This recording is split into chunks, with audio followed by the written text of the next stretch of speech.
নমস্কাৰ বন্ধু বান্ধৱীসকল, আজি আপোনালোকৰ কাৰণে বেংক অফ বৰোদাৰ এটা নটিফিকেশ্যন লৈ আপোনালোকৰ ওচৰলৈ আহিছোঁ। এই বেংক অফ বৰোদাৰ বিভিন্ন পদ খালী হৈছে। মুঠ পদ ইয়াতে আছে, আপোনালোকে ইয়াতে চাব পাৰিব। 326টা ভেকেঞ্চিৰ কাৰণে এইটো বিজ্ঞাপন আহিছে। আৰু এই বিজ্ঞাপনটো যিখিনি পদ আছে, পদখিনিৰ কাৰণে আপোনালোকৰ যিটো লাষ্ট ডেট হয়, অনলাইন আবেদনৰ যিটো লাষ্ট ডেটটো দিয়া হৈছে যে আপোনালোকৰ 19 আগষ্ট 2025। গতিকে আপোনালোকে 19 আগষ্টৰ আগত এই পদখিনিৰ কাৰণে অনলাইন আবেদন কৰিব লাগিব। এইটো আপোনালোকে নিশ্চয় দেখা পাইছে, অনলাইন আবেদন কৰিব লাগিব। আৰু ইয়াৰ ষ্টাৰ্টিং ডেটটো হৈছে আপোনালোকৰ 31 জুলাইৰ পৰা ইয়াৰ আবেদন কৰিব পাৰিব আৰু 19 আগষ্টলৈকে কৰিব পাৰিব। আপোনালোকে নিশ্চয় গম পালে এইটো, যিহেতু পদখিনি বেংক অফ বৰোদাৰ ফালৰ পৰা আহিছে। এইটো চেণ্ট্ৰেল গভৰ্ণমেণ্টৰ আণ্ডাৰত এই পদসমূহ আহিছে। গতিকে আপোনালোকে ইয়াৰ কাৰণে কেনেধৰণে আবেদন কৰিব, কি পদ আছে, সকলোখিনি জানিব পাৰিব। ভিডিঅ'টো শেষলৈকে চাই থাকিব। এইখিনিতে আপোনালোকে চাই লওক যে ইয়াতে পদসমূহ ক'ৰ পৰা আহিছে, এইটো ইয়াতে উল্লেখ কৰিছে। পদসমূহ আপোনালোকে চাব পাৰিব। অৰ্গেনাইজেশ্যন বেংক অফ বৰোদা আৰু টোটেল পোষ্ট আছে আপোনাৰ 326। জব টাইপটো হৈছে চেণ্ট্ৰেল গভৰ্ণমেণ্ট টাইপ আৰু এপ্লাই মোডটো হৈছে আপোনালোকৰ অনলাইন। এইখিনি আপোনালোকে নিশ্চয় দেখিলে। ইয়াৰ পিছত আমি নেক্সট ষ্টেপটো আপোনালোকক চাব বিচাৰিছোঁ, পদসমূহ ক'ৰ পৰা আহিছে। এতিয়া আপোনালোকে চাওক, ইয়াতে নাম্বাৰ 1তে আছে ডিজিটেল ডিপাৰ্টমেণ্ট। ডিজিটেল ডিপাৰ্টমেণ্টত আছে আপোনালোকৰ 20টা পদ আৰু MSME ডিপাৰ্টমেণ্টত আছে 300 পদ আৰু ৰিস্ক মেনেজমেণ্টত আছে আপোনালোকৰ 10টা পদ। আপোনালোকে এইখিনি পদখিনি নিশ্চয় দেখা পাইছে।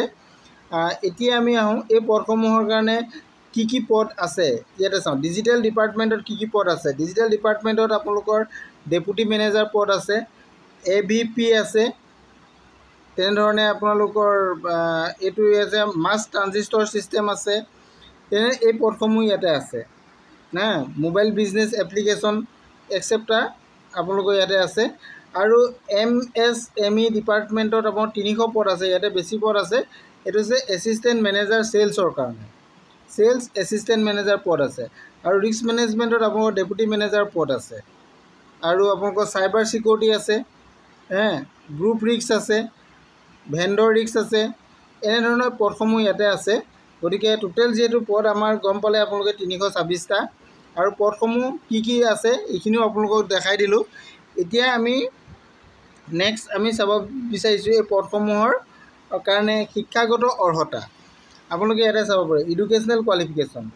যিখিনি ডেপুটি আৰু এছিষ্টেণ্ট মেনেজাৰ আছে, ইয়াৰ কাৰণে পদখিনিৰ কাৰণে আপোনালোকৰ শিক্ষাগত অৰ্হতা গ্ৰেজুৱেশ্যন লাগিব। গ্ৰেজুৱেশ্যন লাগিব।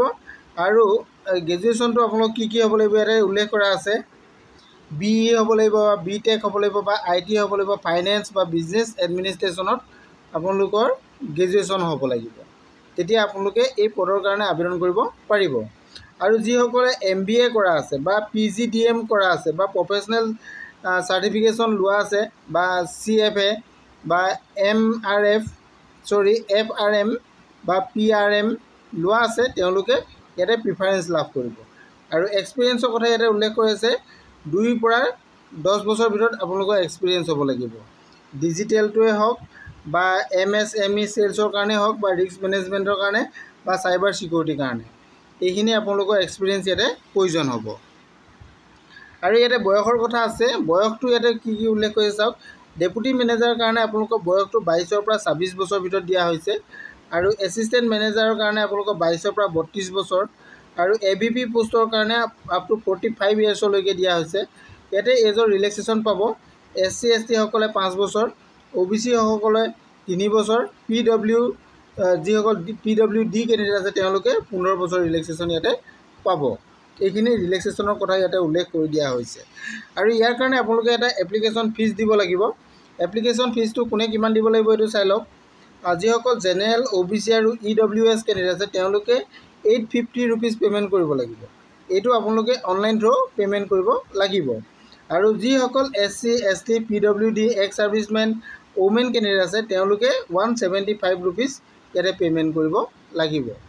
এইখিনি সকলোখিনি জানিলে আপোনালোকে এতিয়া আমি যিহেতু লাষ্ট ডেট কেইটাও আমি অলৰেডি আপোনালোকক কৈ দিছোঁ যে ষ্টাৰ্টিং কেতিয়াৰ পৰা হ'ব এইটো মই আগতে কৈছোঁৱে আপোনালোকক। অনলাইন আবেদনটো 30 জুলাইৰ পৰা আৰম্ভ হৈছে আৰু ইয়াৰ লাষ্ট ডেটটো হৈছে আপোনালোকৰ 19 আগষ্ট। গতিকে 19 আগষ্টৰ আগত আপোনালোকে আবেদন কৰিব লাগিব। এতিয়া আবেদন কৰিবলৈ হ'লে আপোনালোকে কি কৰিব লাগিব, ইয়াৰ যিটো অফিচিয়েল ৱেবছাইট বেংক অফ বৰোদাৰ ৰিক্ৰুটমেণ্ট যিটো পৰ্টেল আছে, সেই ৰিক্ৰুটমেণ্ট পৰ্টেলত আপোনালোকে যাব লাগিব। ৰিক্ৰুটমেণ্ট পৰ্টেলত গৈ আপোনালোকে ডাইৰেক্ট অনলাইন আবেদন কৰিব পাৰিব। ইয়াৰ কাৰণে আপোনালোকে মোৰ ভিডিঅ'ৰ শেষত আপোনালোকে কমেণ্ট কৰিব, মই আপোনালোকক ইয়াৰ লিংকটো দিবলৈ চেষ্টা কৰিম। নহ'লে আপোনালোকে মোৰ ভিডিঅ' ডেছক্ৰিপশ্যনতো ইয়াৰ লিংকটো পাব। সেই লিংকত গৈ আপোনালোকে ডাইৰেক্ট আপোনালোকে অনলাইন এপ্লিকেশ্যনটো কৰি ল'ব পাৰিব। আজিলৈ ইমানেই। Thank U.